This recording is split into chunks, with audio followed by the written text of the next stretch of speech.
Grimey, when you said short hike to a surprise, I didn't think that you meant a death march through the wilderness. I swear, it didn't seem this far on the map. Maybe I miscalculated a bit? A bit? Oh, my legs feel like jelly, and I think I just tripped over my own sweat puddle. Look, I'm sorry. I thought this would be a fun adventure. Definitely didn't think it would be quite this grueling. Grueling? That's putting it mildly. I haven't been this exhausted since, oh God, ever? This whole camping season has been a nightmare. First, you tell my mom about my mole. You've been talking to a non-existent audience our entire stay. Now this? Did you hear that? Hear what? Please, don't tell me you're hallucinating. I don't think I can carry you back. I swear, I just heard something in those bushes. Okay, now I'm just wondering if this was such a good idea. Maybe we should turn back? Turn back? We're in the middle of nowhere. Which way even is back? Okay, according to the map, if we take that trail to our left, it should lead us to the place. That trail? We can't go down that trail. All the trees look like they have evil faces, and I'm pretty sure I just heard someone scream in there. No, hard pass. Come on, bro. Trust me. I got us this far, didn't I? Oh, yes, and what a delightful journey it's been. Remind me to never let you plan our outings ever again. Fair enough. Look, I promise the surprise will be well worth it. We're almost there. It better be. If this turns out to be anything less than spectacular, I'm changing your contact name to Never Hike Again. 2 minutes later.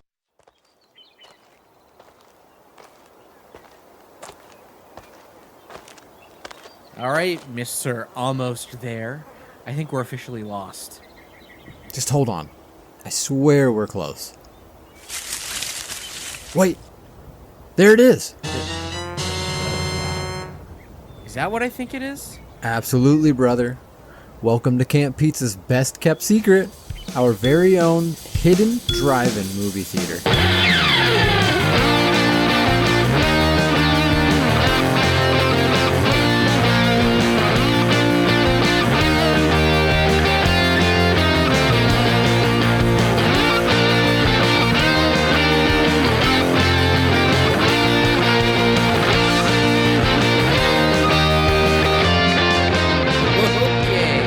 I take it all back. This is actually pretty cool. See, told you it'd be worth it. So what do you say? Movie marathon? Yeah. But, hold on. Given our spooky surroundings, I think there's only one appropriate genre to be playing out here. Something a little bit horror, perhaps? You read my mind, brother. Let's do it. Alright, so listen, man. I am all on board with the idea of doing a movie marathon out here, but if we have any chance at getting all of those guys and gals back at camp to hike their asses all the way out here into the middle of nowhere, we've got to have a pretty good lineup going, because they're not just going to come out here in the middle of the night in the dark with bugs and mountain cougars and evil penguins and whatever else we have here at camp. They're not going to come out here unless we have something good lined up for them. So you're saying our fellow campers are all party poopers? We have to bring out the big guns? Is that what you're saying? Yeah, I mean, in this modern age of TikTok and short videos, we need to really bust through and capture their imagination here. So it's got to be good. We got to give them a reason to come out here. So we can't just be picking any old movie, any bland movie. We really need to come up with a good string of hits to show them, to wow them. Just a nice big old spectacle, I think. Okay, well, I got two that come to my mind. How about you? Do you have two?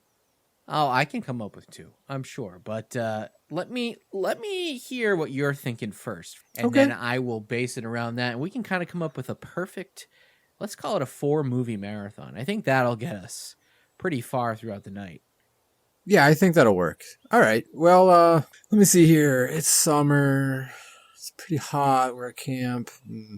I got it. How about The Ice Cream Man from 1995? With a head start, there's no escape.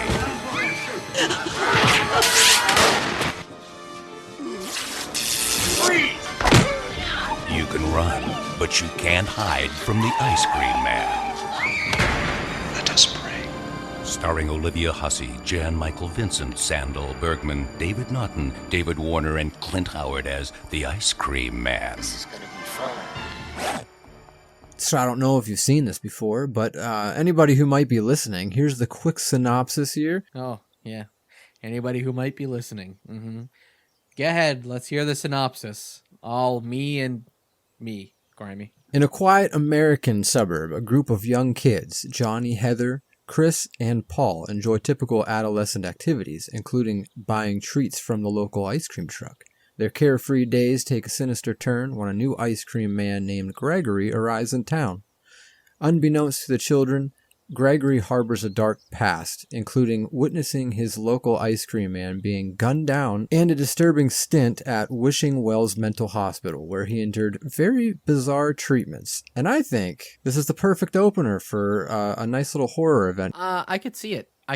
I mean, not an overly serious movie. Kind of the definition of a cult classic.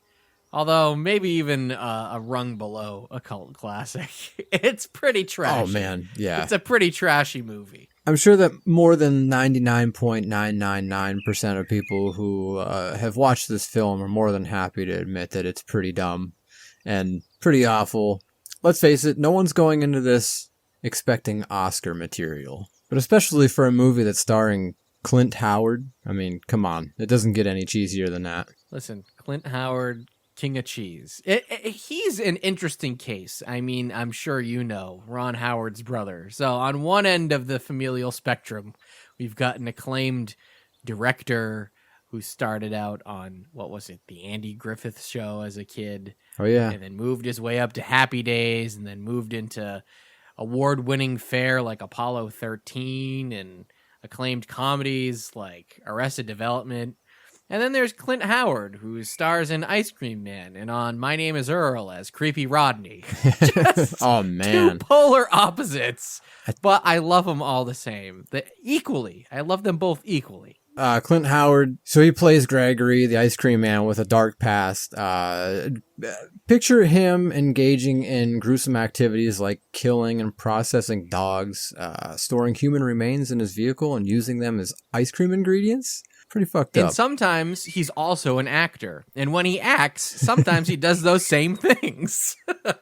This movie, I'm not really sure who it's aimed at. Some days I feel like it's aimed more at the kids. Other days I'm like, well, this clearly isn't for kids. It's like a gorier version of like Are You Afraid of the Dark or like Goosebumps or something, you know. Very cheesy. It's a dark comedy, kind of landing more on the side of creepy rather than straight up horror at some points. A lot of really gory moments, but more lands on the creepy vibes, I think. Yeah, I like that you started by saying it's maybe a darker version of Are You Afraid of the Dark? Because honestly, listen, I think it's a fun movie, and I think it's a great intro to a horror movie marathon.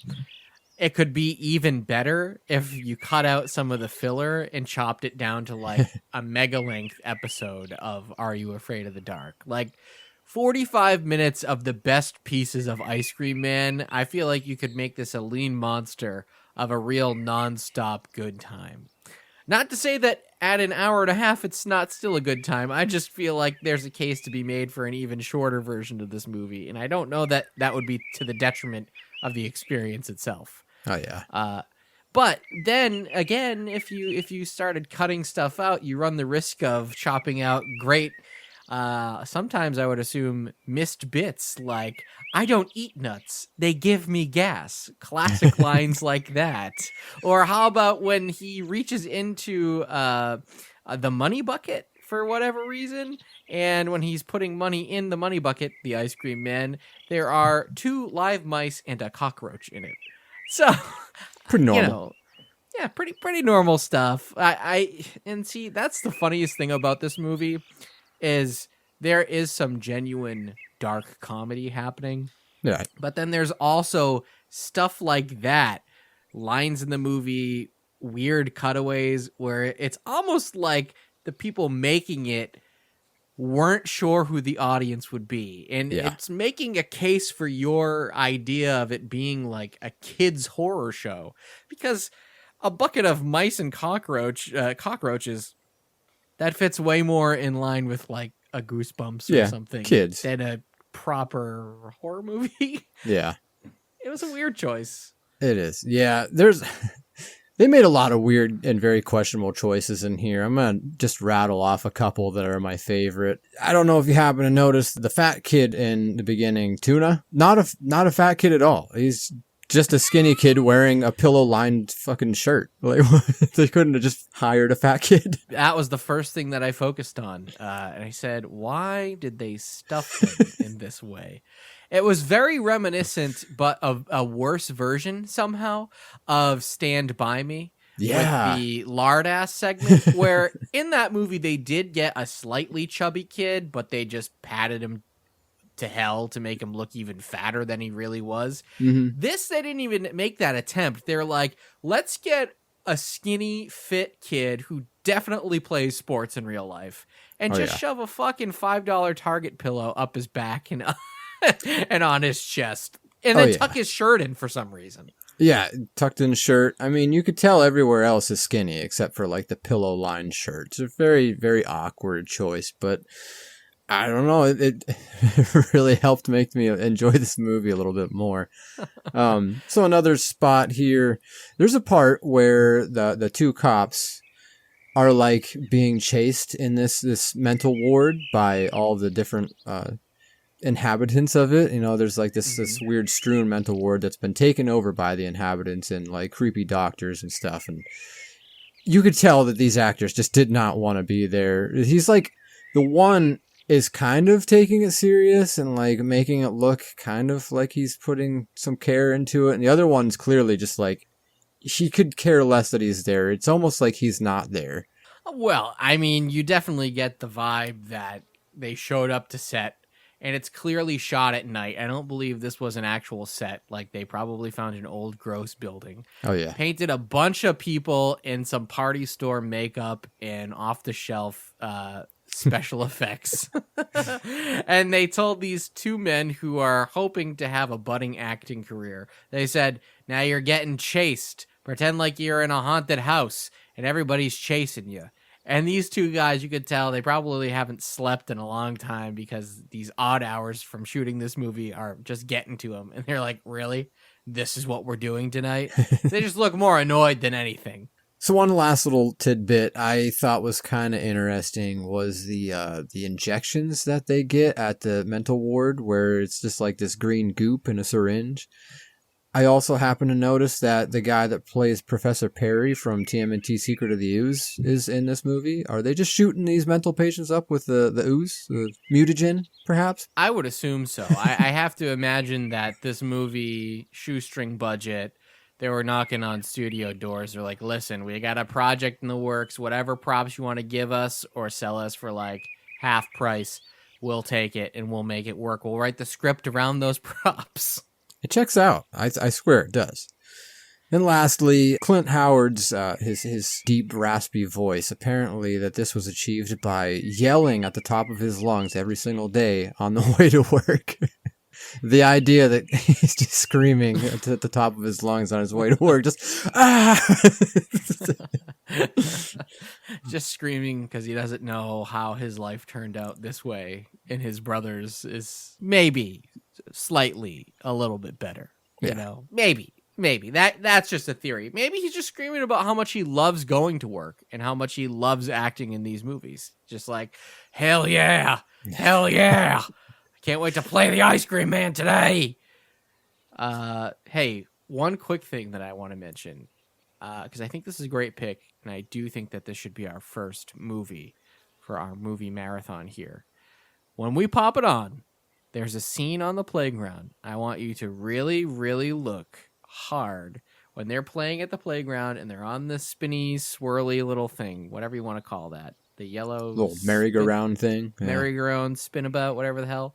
Mm-hmm. There's an overhead shot at one point, and you can actually see that there's some graffiti on it, and somebody wrote MILF.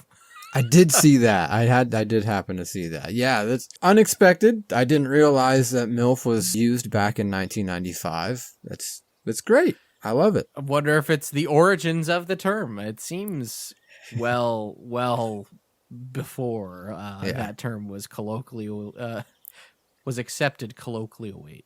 Yeah, I'm not sure that was the exact acronym they were using for it, though. I'm almost positive it was "Man, I Love Fishing." Oh, man, I love fudge. Ice cream. Tuna out. It's funny. One night you go to bed, and when you wake up, everything is different.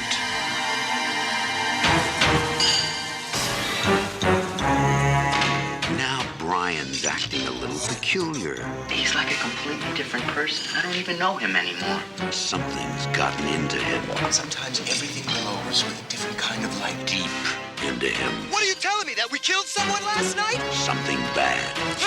Attack me, Brian. Attack me. Something slimy. What are you doing? Something very, I know something's happened to you. very Hell is that? hungry. You can't keep killing people every time you're hungry. You're mine now, Brian. I own you. Gotta get out of here fast. Go where? You're a wreck, Brian. Leave me alone. Whenever you want to stop hurting, you come to me.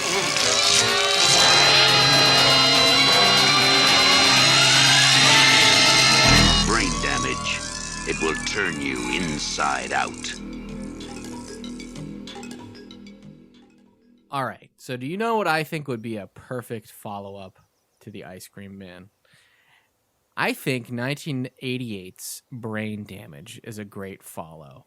Oh yeah, it's a perfect follow. This is one I don't feel like I hear an awful lot of people talk about it. Absolutely. I mean, it was directed and written by a great man named Frankenhooker, and he's better known for his movies that bookended this. So before this, we had Basket Case, and after this, we had a little movie called Frankenhooker.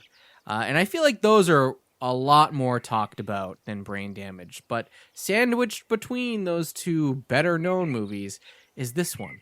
And it's really, really interesting. Before I get too far and we get into this, let me give you a quick little synopsis. So, Brian, a young man who becomes acquainted with a talking parasite known as Elmer that injects him with an addictive fluid that causes euphoric hallucinations.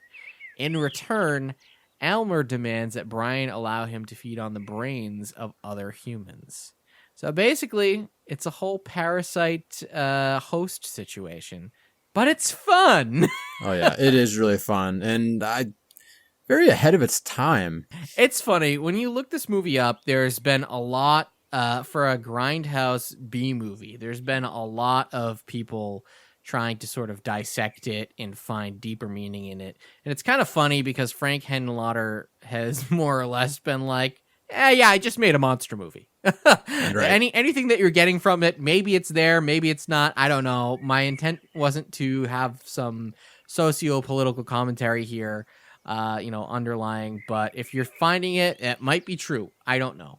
So a lot of people have found some parallels between drug use in the 1980s, because drug use was kind of on the rise, and this was around the time that DARE was really ramping up, and the whole drug awareness campaigns of the mid to late 80s.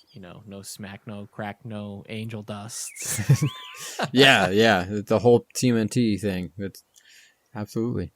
And then other people have also kind of drawn some parallels because of the sort of kind of sexual nature of Elmer, the way that he sort of injects Brian with the poison that he's getting this high from. At the time, AIDS was a big scary thing. Still is, but there was a lot of widespread fear and panic about AIDS and safe sex and unprotected sex. So other people have watched this movie and thought, okay, maybe it's sort of a commentary on that, with the way that Elmer sort of attaches himself to Brian, and it's kind of sexual in that way, and Brian really has a hard time getting rid of him. And spoiler alert, it kind of leads to the death of our main character.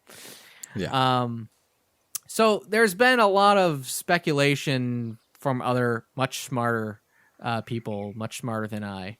But if you just go off of Frank Henenlotter, he says, "No, I just made a monster movie and I wanted it to be kind of funny." And I'd say, honestly, he accomplished that goal. It is pretty funny, and it's a pretty damn good monster movie at that. I will say I love Elmer. Elmer is such an awesome character. I love that it's 1988, so obviously it's going to be all practical effects use, and he's just such a cool character, and I didn't realize he's voiced by Zachary. And if you're listening out there, audience who doesn't exist, we actually did talk about Zachary a little bit. I have a little bit of a personal history learning who he was and what he did. He actually makes an appearance on our first Halloween Bash show when I play his song Happy Halloween.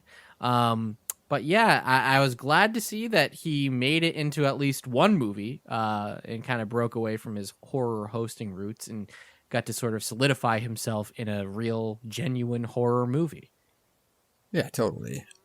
I'm learning more and more about Zachary every single day, and I'm glad. I don't know why. I just feel like this is a nice little notch in the Zachary book that I've been kind of simultaneously writing as our episodes go. Yeah, really. Some things that I really enjoy about this movie, aside from the fact that Zachary is doing a great voiceover job here, just the trippy visuals alone. You mentioned how everything is practical, and that's true. But at certain points, it becomes less about practical stuff like puppets and more about like he's going on visual trips, has some visual hallucinations. And the only way that I can describe it is like 2001: A Space Odyssey, but good. Yeah.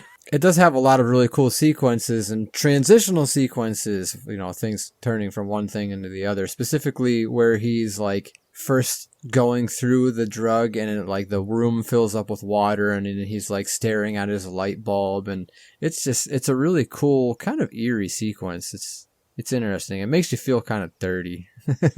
Yeah, the whole movie has a feeling of like filth, just and crime. Yeah, grime, disgustingness. Mm-hmm.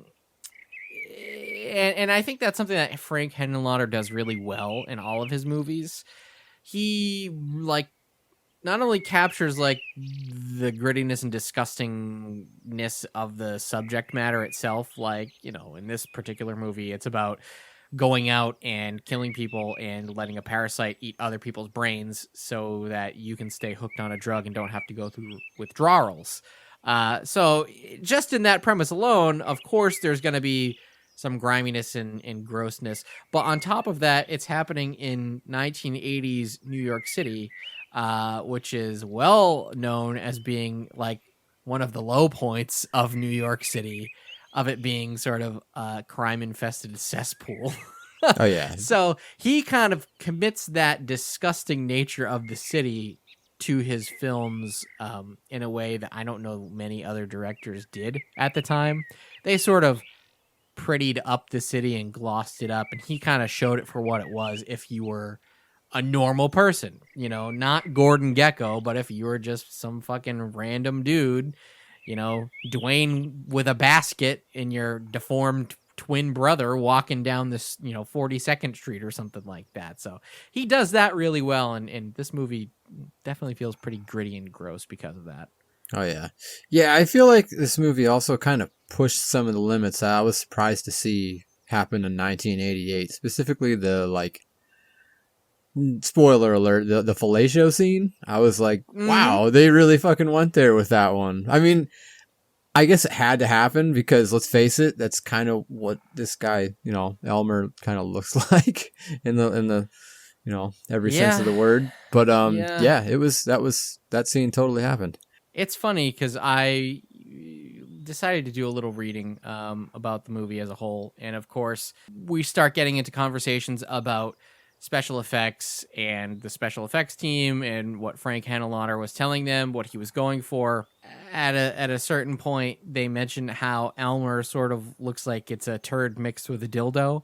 And that's exactly what they were going for. So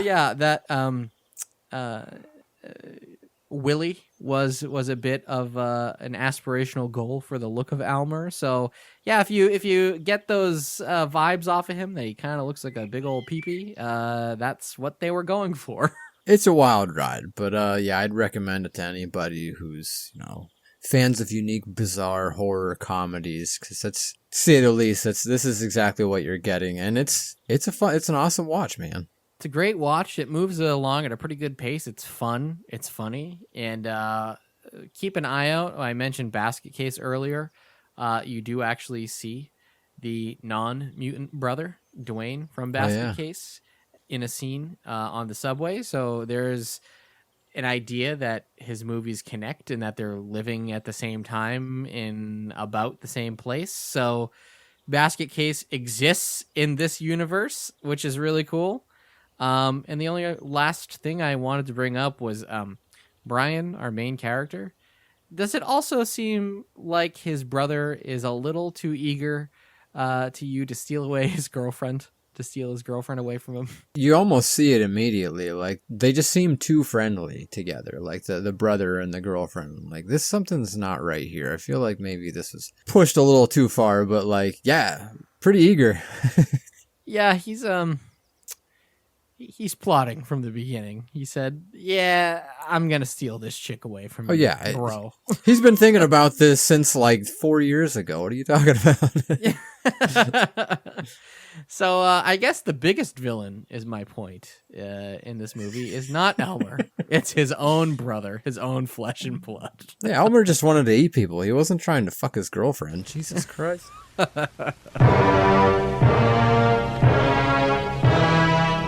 1931, the world was horrified by the motion picture Frankenstein. In 1935, horror turned to terror with The Bride of Frankenstein. In 1990, the makers of Basket Case and Brain Damage bring you... Want a date? Frankenhooker. Jeffrey Franken has a plan. I just want to bring you back, Elizabeth. He has the ingenuity. I need female body parts. He has everything he needs, except the raw materials. Just hold still. Excellent. Oh my God. Bunyan!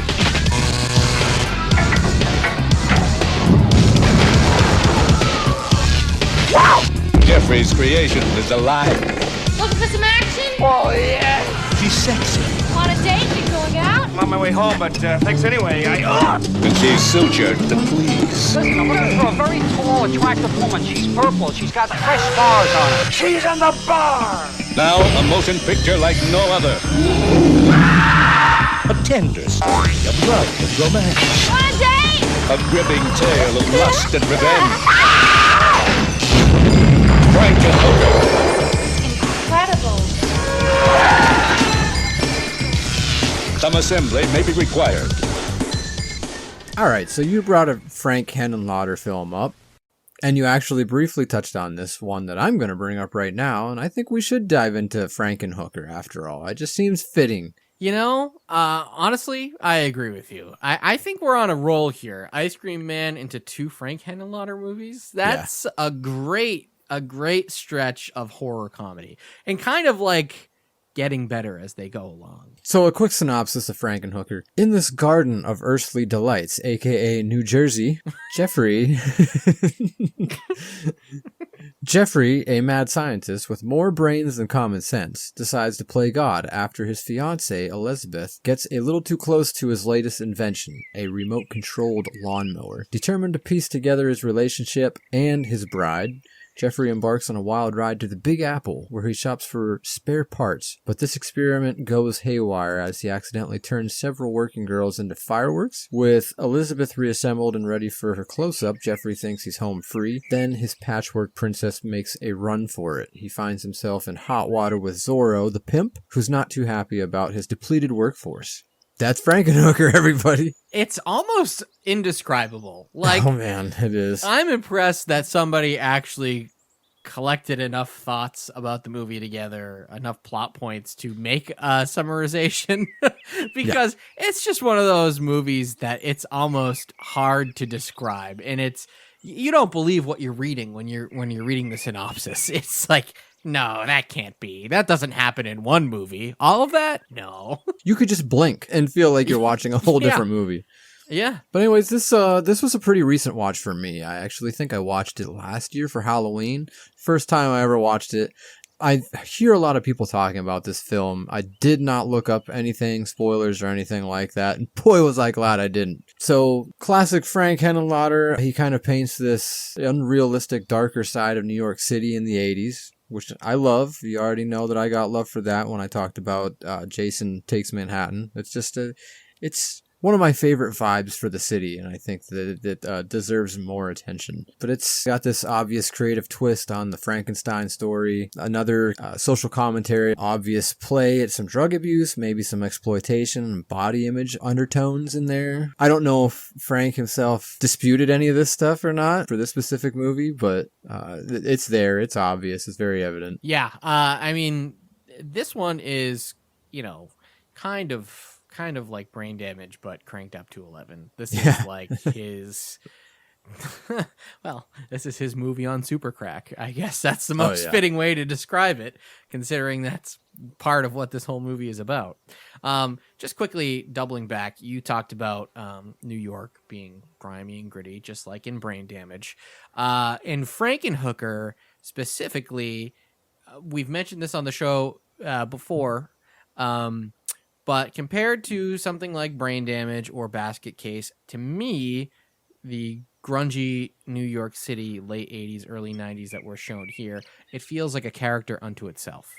I've mentioned how in certain movies like, TMNT, the original TMNT movie, like the city can feel like its own living, breathing thing. Oh, yeah. It's got a personality. Mm-hmm. It's got a character all unto itself. That's what it feels like in Frankenhooker, to me, at least. Mm-hmm. It's a very important part of it. And I know the whole movie, like you said, it starts off down in New Jersey, but he does make his way up to New York City. And, just the scenes and the places that you go in this movie in the city just have this feeling about them that it's like you don't really get many places. So it is a very important part of this movie, and I just dig it. I really, really love how he captured the vibe, this disgusting vibe of this city. Oh, yeah. Yeah, it is one of my favorite vibes. Also, I wanted to ask you still in the works of making your playlist of all the disgusting city scenes so you can fall asleep to them every night? I got a little lazy, but this is definitely going to go on it. I'll tell you that. Perfect. Yeah, very memorable performance by Patty Mullen as a titular Frankenhooker, no pun intended. It's got a lot of great practical effects. There's a lot of very weird, memorable scenes. Favorite scene being the exploding hooker scene. I hate to give it away, but if you haven't seen it, skip this part. Spoiler alert, exactly. You know what? I'm so glad that you brought it up because I do have something to add here. So you mentioned, yes, he makes a drug called super crack. And he, in his quest to find body parts to rebuild his butchered fiancée, he gets like all of the hookers that he can in one room. And he is going to try to, find the best body parts and harvest based off of, what they have to offer. Unfortunately, he brings a bag of super crack. And because the implication is they're sex workers, so sex workers love crack, I guess. I don't know. That was the 80s for you. That's what they all believed. They decide that they're going to get into this big bag of super crack. And unfortunately, it causes them all to start exploding. So my comment here about this scene in particular, the easy observation is that it is sort of similar to the head exploding scene in Austin Powers with all of the fembots. Oh, man, their heads are blowing up. Yeah. But what it really genuinely reminded me of, it reminded me of the end of Good Burger, when all of the burgers in Mondo Burger are just blowing up. Oh, yeah. Because there's too much triamphethol, and the whole operation gets shut down because of it. So I had to ask you, genuinely, Do you think that the secret ingredient in his super crack is triamethol? Oh, if it wasn't before, it is now, big guy. It is now. It's That's canon. canon. Oh my god, it's so good. Yeah, I could totally see it. I mean, it makes the most sense. I like to comment on it feels funny saying this, but the crack rocks themselves, I love how they're like, they're like smoking all this stuff and they have their little crack pipes and stuff. They're just like holding these obnoxiously large rocks and like pretending they're putting them in there because they're obviously never going to fit. Who's this fooling? I'm just, I don't know what they were going for here, but it's movie magic. Completely blown away by this scene. I had no idea that this was even part of it. Never heard anyone talk about it. So yeah, it was appreciated. You never would. You would never expect there to be a scene like this in a movie called Frankenhooker. It seems like it would be a pretty straightforward movie. A schlocky retelling of the Frankenstein story. And yeah, okay, I get it. The guy's a mad scientist. He's trying to rebuild his fiance. He uses hooker parts. Great. That makes a lot of sense. Cheesy, a little off color, but yeah, all right. I can see that.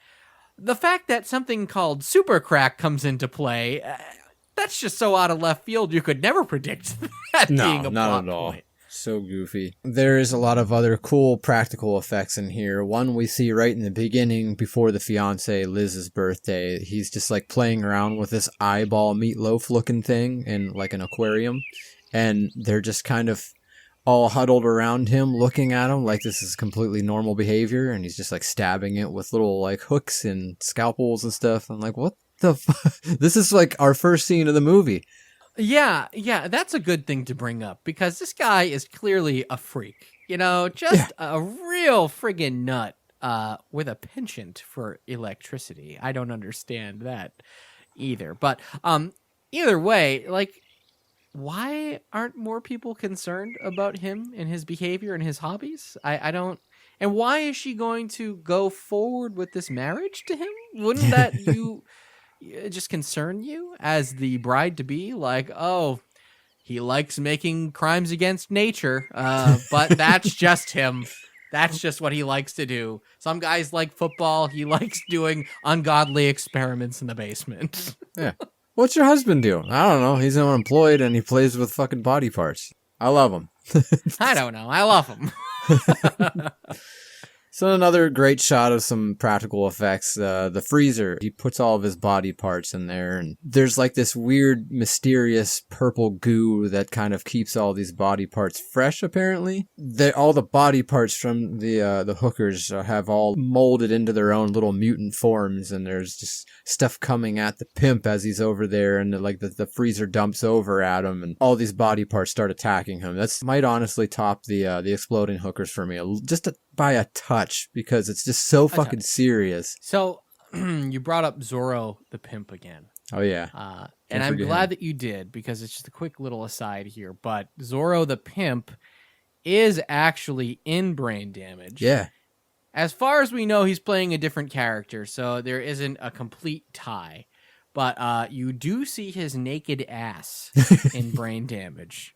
So I think it's kind of required viewing to watch them in the order that they released, because then you know Brain Damage, the naked cool guy in the shower. He's a very cool guy. He's pretty cool. Yeah, the typical like 80s Gold's Gym bodybuilder looking dude. Yeah, that's him. He's cool as fuck.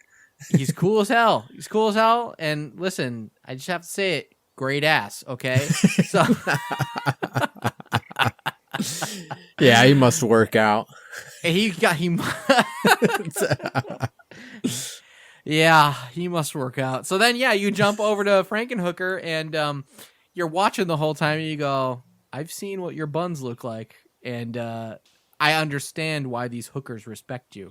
You do have great glutes.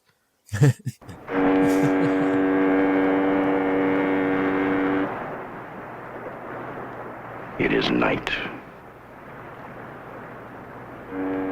It is cold. It is coming.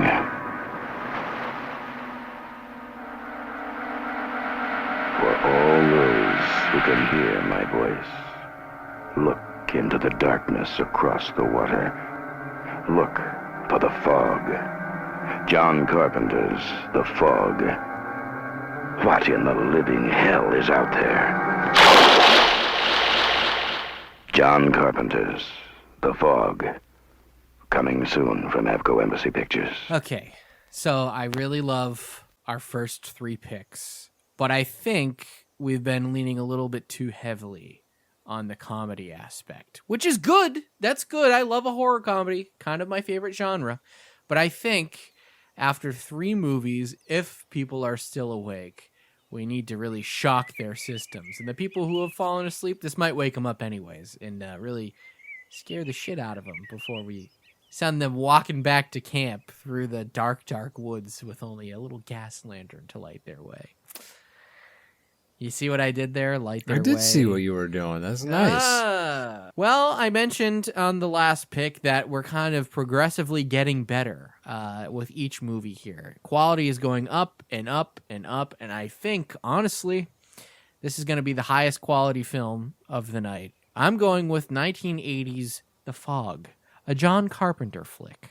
Very, very classic John Carpenter suspense and horror right in this one. This was good, man. Yeah, so when I brought this up, and I suggested it to you, I think you didn't even know of this movie. Is that right?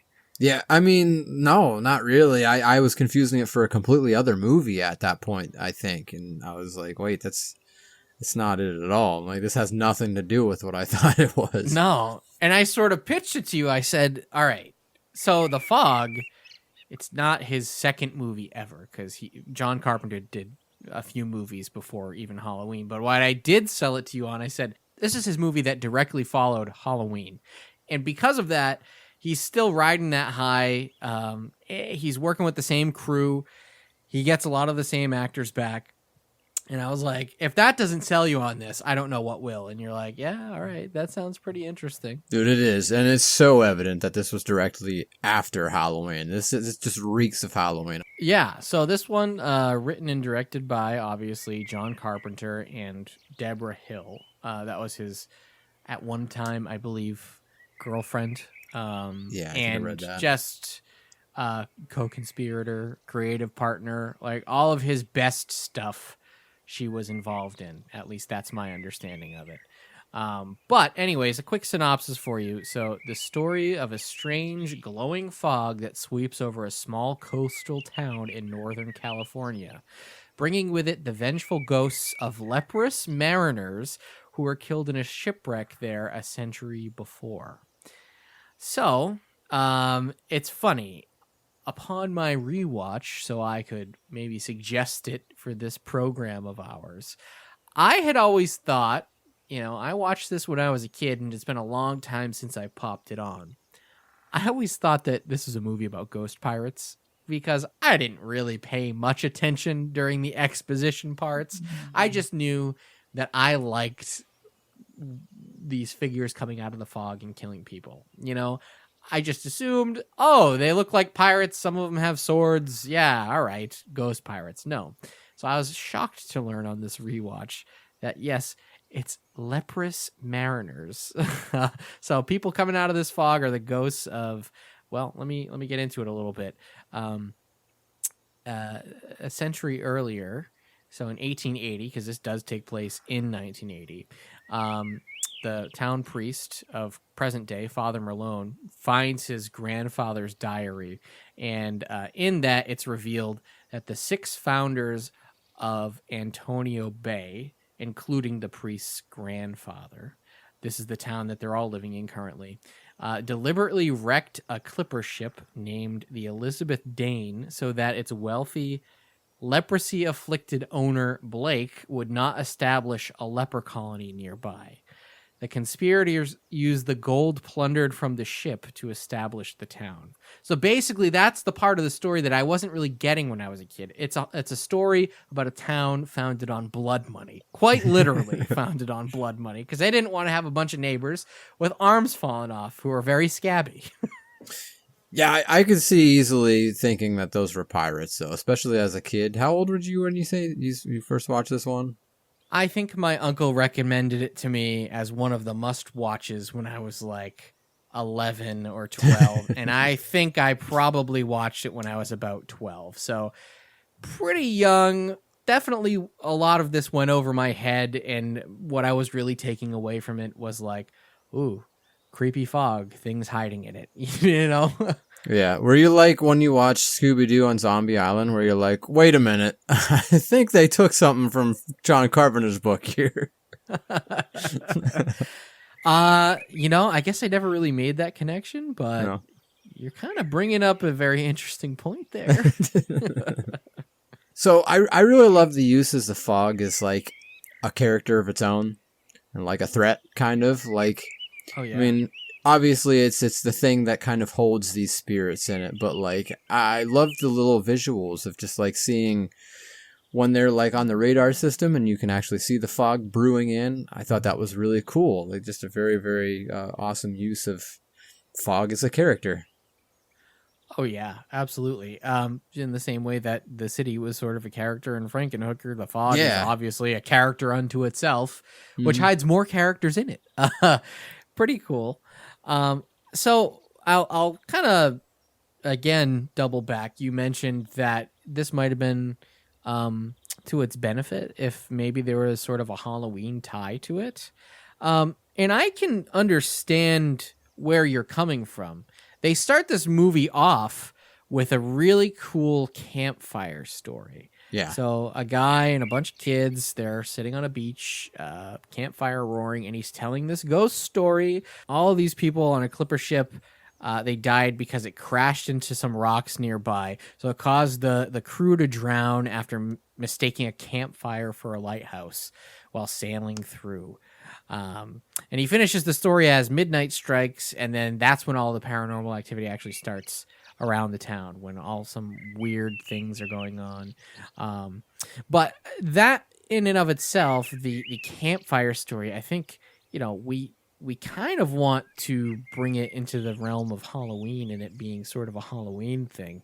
But I have to admit, I like that the fog doesn't take place at Halloween time, and it doesn't really set itself up for any time of the year, but I like to think of it as maybe a summertime thing.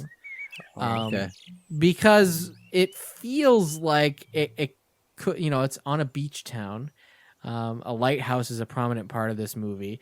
It feels like for Halloween we have John Carpenter's Halloween, and with this movie it feels like for a little after the 4th of July, or hell, even Memorial Day, we've got the fog. Like, it feels like a movie that he did for a holiday that isn't really, feels like a movie that he did for a time of year that he might not have already made a movie for.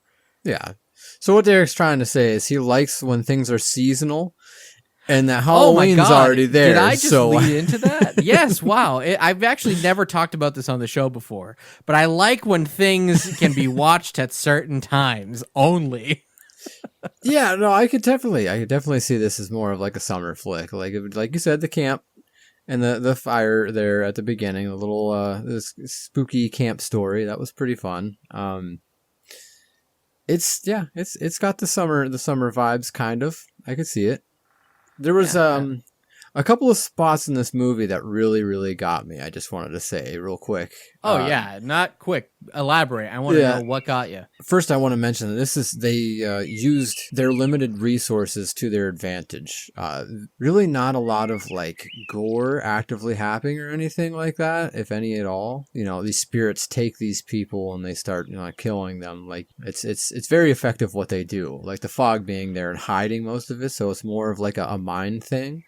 Yeah, it definitely has more of a classic horror movie thing going on compared to what we would get throughout the 80s, which was gore fests, like what you're talking about. So all of that old idea that what you don't see is scarier than what you do see, this movie definitely plays on that. It uses fog to mask a lot of the what later on in the decade might have been full-blown gore. It uses that to its advantage to be sneaky about it, so we don't really see what's happening. In this movie, somebody had mentioned that it pays homage to EC Comics. So that makes a lot of sense, because if you look back at those old comics and then Obviously, Tales from the Crypt, but that sort of ratcheted up the gore just because of the time period. But Right. the original EC comics and stuff like that, I don't think the goal was to be gory, it was to be scary. So in that way, this movie is doing that, and it's making you think that maybe what's happening is worse than what what actually is happening. You're getting more scared by not seeing what's there. I'm horrible with names. You guys just have to bear with me. So the woman that's on the radio when she's talking to her, I assume boyfriend, fiance, husband, one of those three, the fog comes and gets him. Yep. So it's Stevie, played by Adrienne Barbeau, and she's talking to. Unfortunately, I didn't write his name down, but she's talking to the guy who is working at the weather station. So they're talking back and forth, and they've got sort of a flirtatious thing going on there. Right. So she's calling him, warning him that the fog is like right out there. And like, how do you warn someone like, hey, the fog's there, it's going to kill you when they have, this isn't a thing. This doesn't happen. Exactly. And it's his job on top of that. Right. Yeah. Like, Meteorologist. I literally look at fog every single day. What are you talking about? Like, yeah. So he opens the door, the spirit gets him, and like you kind of see, it kind of looks like there's a hook that like goes through his neck. You don't really see it that well, obviously, because the fog is once again kind of creating this mist of haziness all over the place, but you see him getting dragged away. That's a very, very effective scene. Oh yeah, absolutely. There's a lot of that in this movie. There's a lot of needing to double back and either you think you saw something that you didn't see, or they didn't actually show it, but you thought you saw them show it. The most effective one for me, and I actually do remember this from one of my early watches as a kid. Now, keep in mind, I bought the DVD of The Fog back at Circuit City when it was nice. like $10 or something. Like Throwback. I got some birthday money or some allowance money or something, and I used it to buy a copy of The Fog. I would watch it in my bedroom. I would watch it in my bed, and I was 10 feet away from the TV, which was probably 15, 18-inch, very early flat screen TV. So, it was at least a flat screen anyway. It was a flat screen. It was that time, but I mean, it was so tiny that, you got the gist of what was going on, but if you're sitting from your bed, you're not really experiencing what it all, has to offer. Yeah. So I bring this up because, again, playing on the idea that, like, did you see that? I don't know. Did I see that? There's one scene where Stevie, Adrienne Barbeau, her son had found a piece of what they thought was driftwood. And then she looks at it quickly. And the sign, it actually turns out to be a sign, not a piece of driftwood. And it says Dane. And they're trying to figure out what this is. What does this mean? So she brings it with her to the radio station. She's off. I don't know if she's broadcasting at that point or on the phone with the meteorologist, but you get a quick glimpse at it. It starts leaking water, which was weird because it was dry before that. And then as it drips water, it catches fire. And then right after it catches fire, it says 6 must die. So very quickly they sub it out. The sign that says Dane says 6 must die. And then it quickly changes back to saying Dane again. And I had to rewind that part a couple of times in my bedroom because I'm like, did that just do what I thought it did? Did I just understand that sequence? Huh? What just happened? Like I thought I missed it, and I had to confirm that it actually quickly changes from one to the other and then back to the original one. So there's kind of a bit of mind fuckery happening in this movie. Right. You really need to pay attention, and you might miss things if you don't. So the last scene that really got me, I'm not usually one of those people that talks to my TV and tells people to get the fuck out of the house because he's in there kind of bit. Mm-hmm. I was screaming at my TV when the woman started climbing up the tower and like the spirits were going after her up there. Like, where the fuck you gonna go? There's just fog everywhere. I hate heights. So the whole time I'm sweating. It's just sweating up fucking bricks, man. I was like, this woman's really going to drive me nuts right now. But yeah, that one got me. And they're all up there like, trying to stab her and stuff. I think she actually does get stabbed at one point up there. And she like kind of pulls the knife out or whatever it was, the hook or whatever. I was just like, wow. Yeah, that scene got me, man. Can be very tense at times. But yeah, I don't know. I love I'm not even gonna call them creatures. I love those seamen. Really creepy, lot of dread. But quickly, I guess before we wrap it up, I mean, approved by me. I think it's a great way to end the movie marathon that we're doing. Do you think this is a good pick before I? Oh yeah, absolutely. This is perfect. We had our 3 kind of moderately comedic, funny horror films in the beginning, and now we have this beautiful, kind of serious moment to end on here. Yeah, absolutely. Good, serious. Now I want to just quickly touch on the cast because I know that you are a big fan of Halloween 3. Is that yeah, right? absolutely. Yeah. All right. So I already mentioned John Carpenter and Deborah Hill. It's their project.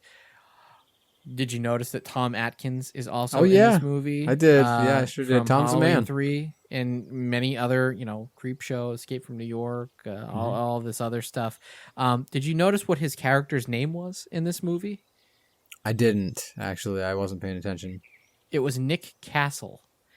Which really? Nick Castle, if you're listening along, nobody, is the actual actor's name of the actor who played the Shape in the original Halloween movie.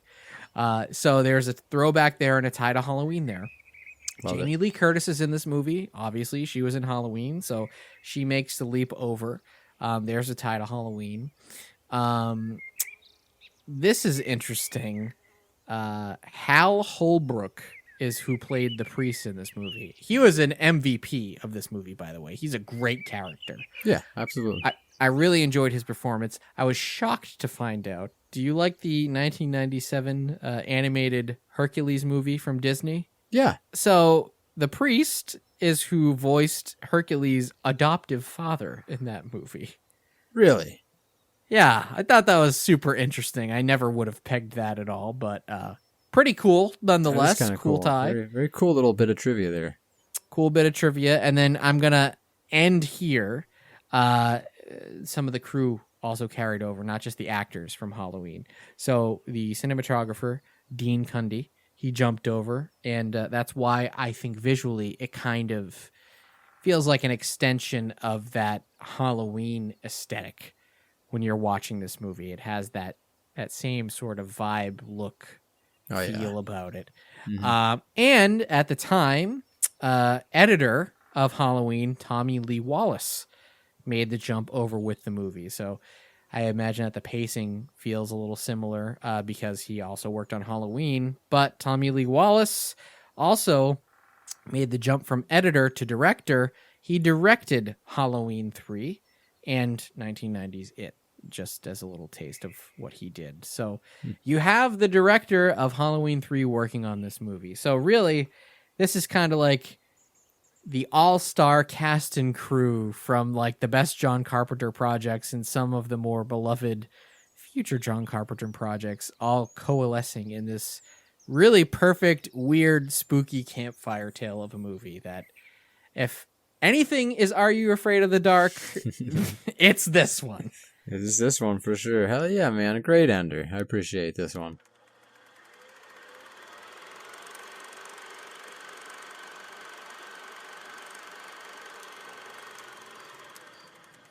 Well, what do you think, man? You think this was a pretty good turnout? I mean, listen.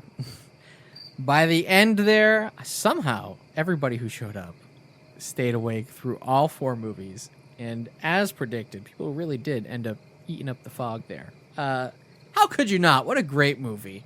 Great to watch at a summer camp, nonetheless. Hell yeah, man. Another year of Camp Pizza in the books. I'm really happy that we got to do this again this year. I couldn't imagine a summer without it. Well, I mean, as long as our parents keep paying the price, Camp Pizza's going to stay open, I'd say. So I think I would have to assume that we'll be hopefully coming back next year, as long as that bus doesn't break down. It seemed like it was in rough shape by the end of the trip in. We'd like to thank everybody listening that joined us here for another year, but we do have to close this chapter because spooky time's coming. Yeah, I mean, we got to go home. We got to get back to real life. We got to start talking about like giant skeletons from Home Depot and like Roseanne specials that we've watched a million times, but we need to watch them for the millionth and first time. So Hell yeah. there's a lot on the books. We need to get back to business. Enough of this playing around at summer camp, Grimey. And you know what? I have to say, thank God, because I'm so fucking sick of this heat and these bugs and the physical activity and the hiking. I love it, but I'm ready to kiss it goodbye for another full year. I'm tired of the suntan lotion, of these hills, all of it. My moles are still here. My mom's angry. Listen, I went in the lake the other day and a fish sucked on one of my moles. I'm just fucking over it, okay? So that is indeed all the time we have for now. I'd like to thank you all for listening. And if you dig what you just heard, make sure you check us out on all social media platforms. That's right.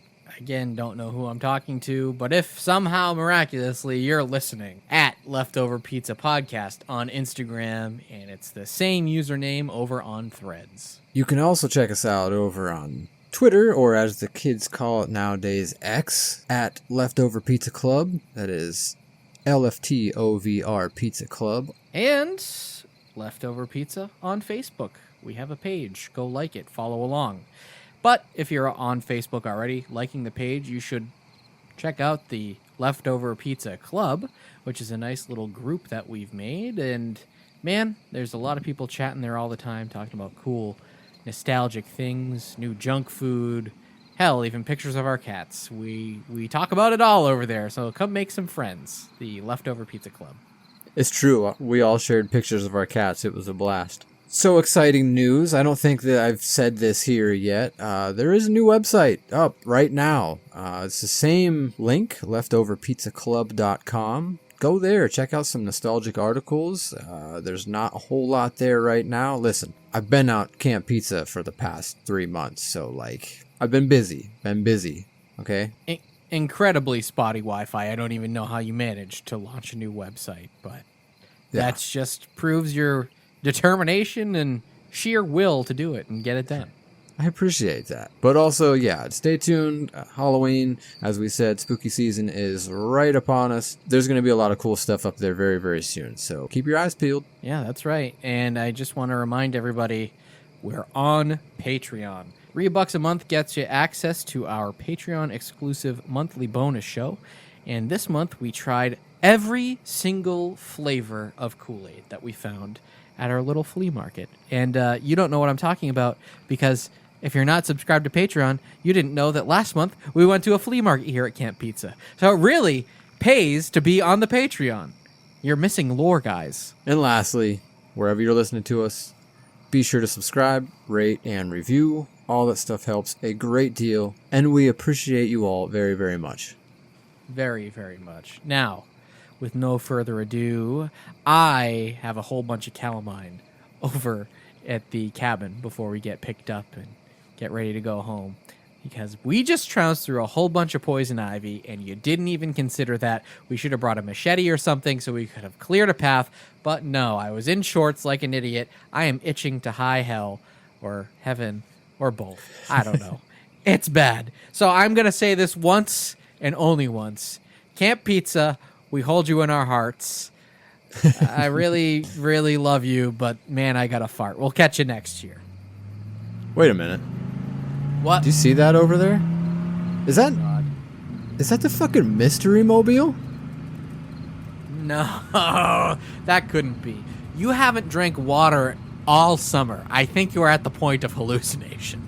Oh God, you are delirious. Come on, let's go. I gotta get you back.